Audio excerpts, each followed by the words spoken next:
हाँ तो फ्रेंड्स, अक्सर आपका क्वेश्चन आता है कि अभिलेख क्या होता है, ठीक ना, और पांडुलिपि क्या होता है।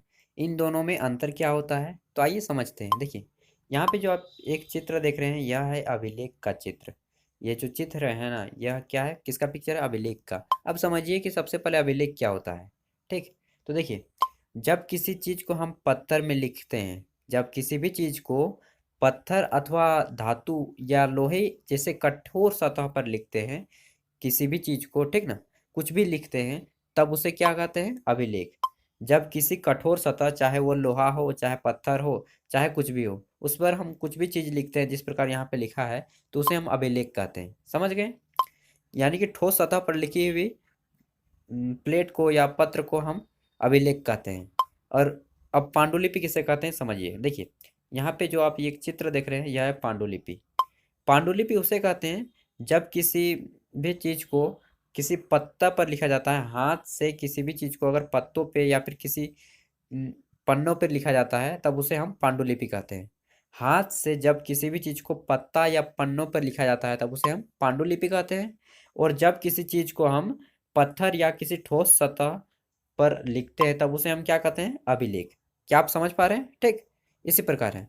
अब देखिए, इसमें अंतर क्या है, पांडुलिपि और अभिलेख में अंतर क्या है। तो पांडुलिपि और अभिलेख में सबसे बड़ा अंतर क्या है कि अभिलेख जो लिखा होता है वह ठोस सतह पर लिखा जाता है, जबकि पांडुलिपि ठोस सतह पर नहीं लिखा जाता। यह पत्तों और जो है आपका पन्नों पर लिखा जाता है। ठीक, दूसरा अंतर क्या है कि पांडुलिपि को लिखने में आसानी होती है, क्योंकि यह पत्ता है, तो पत्ता में किसी भी चीज को हम लिखेंगे तो सरलता से लिखा जाएगा, बड़ी ही आसानी से। लेकिन जब किसी भी चीज को हम यहीं पे अभिलेख पे लिखते हैं, यानी कि लोहा या फिर किसी पत्थर पर लिखते हैं, तब क्या होता है, इसमें लिखने में बड़ी दिक्कत आती है। क्योंकि आपको छेनी हथौड़ी, उस जमाने में तो छेनी हथौड़ी इतिहास की ही ना बात है, तो छेनी हथौड़ी करके लिखा बना जाता था। ठीक ना, तो इसमें काफी कठिनाइयां आती थी। ठीक, अभिलेख को लिखने में काफी कठिनाइयां आती हैं, और पांडुलिपि को लिखने में कठिनाई नहीं होती है। तो ये दो प्रमुख कारण हैं। ठीक, इसके अलावा भी आप बोल सकते हैं कि पांडुलिपि उत्कीर्ण जो होता है, यह किसी ऐसी चीज से नष्ट हो सकता है जो आग लग सके। ठीक, लेकिन जो अभिलेख है ना, इतना इसे आप जला पाएंगे। आग धातु में दे दीजिए, धातु को जो लोहा का लिखा हुआ है या फिर पत्थर पे, उसे ना आग जला पाई ना पानी बुझा पाएगी। ठीक है, जबकि पांडुलिपि जो है आग और पानी दोनों से बुझ सकता है, मतलब नष्ट हो सकता है। ठीक ना, यह पानी से सड़ गल जाएगा और आग से भस्म हो जाएगा। तो इस प्रकार हम बोल सकते हैं कि पांडुलिपि बचाव के लिए उतना अच्छा नहीं है, जबकि अभिलेख बचाव के लिए काफी अच्छा है। अब देखिए इनका उपयोग। जो पांडुलिपि का उपयोग होता था, ज्यादातर हम पत्र को एक जगह से दूसरे स्थान तक पहुंचाने में करते थे। ठीक, एक जगह से दूसरे स्थान, या मान लीजिए राजा, एक राजा दूसरे राज्य से पहुंचाएगा पत्र को, तो अब इसे पांडुलिपि के माध्यम से भेजाएगा।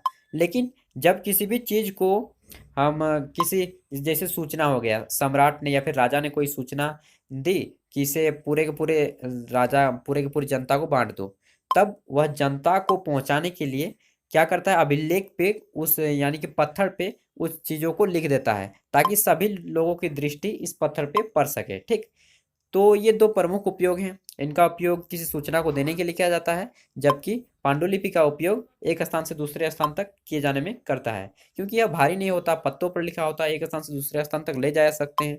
लेकिन जो अभिलेख है, इसे आप भारी पत्थर को उठाकर कहाँ कहाँ ढोटे भूलेंगे। ठीक ना, इसलिए आप समझ गए होंगे कि अभिलेख और पांडुलिपि क्या है और इसमें अंतर क्या है। तो आई होप कि सारा कुछ आप समझ गए होंगे, और फिर भी कोई दिक्कत है तो आप हमें कमेंट कर सकते हैं। इन दोनों का उपयोग प्राचीन काल में खूब रूप से हुआ है। और यहाँ पे जो ये देख रहे हैं, यह अशोक जी ने करवाया था, सम्राट अशोक ने। यहाँ पे आप पढ़ सकते हैं, 250 वर्ष पुराना यह अभिलेख है, और वर्तमान अफगानिस्तान के कांधार से प्राप्त हुआ है। ठीक है ना, इसे सम्राट अशोक ने उत्कीर्ण किया था। और इस का इस शासक के, यानी राजा के समय में कुल 8 अध्याय पढ़ोगे, मतलब कक्षा 8 में। देखिए, ये सारा चीज़ जब हो गया, बस इतना ही आपको इम्पोर्टेंट था। तो देखिए, मेरे पास ना कुछ वीडियो बनाने के लिए कुछ इम्पोर्टेंट जो चीज़ें हैं वो नहीं है मेरे पास उपलब्ध, इसीलिए मैं आपको उतनी अच्छी वीडियो नहीं दे पाता हूँ। लेकिन हाँ, मुझे यहाँ तक विश्वास है कि मैं आपको अच्छे रूप से समझा पाता हूँगा। तो अगर मुझ में कुछ कमी है तो बताइएगा, मैं उससे सुधारने की कोशिश करूँगा। फिर मिलते हैं एक नेक्स्ट वीडियो के साथ, तब तक के लिए बाय। पढ़िए और अपने हक के लिए लड़िए, और चैनल में पहली बार आए तो सब्सक्राइब करते जाएगा और बेल के आइकन को प्रेस कर दीजिएगा। धन्यवाद।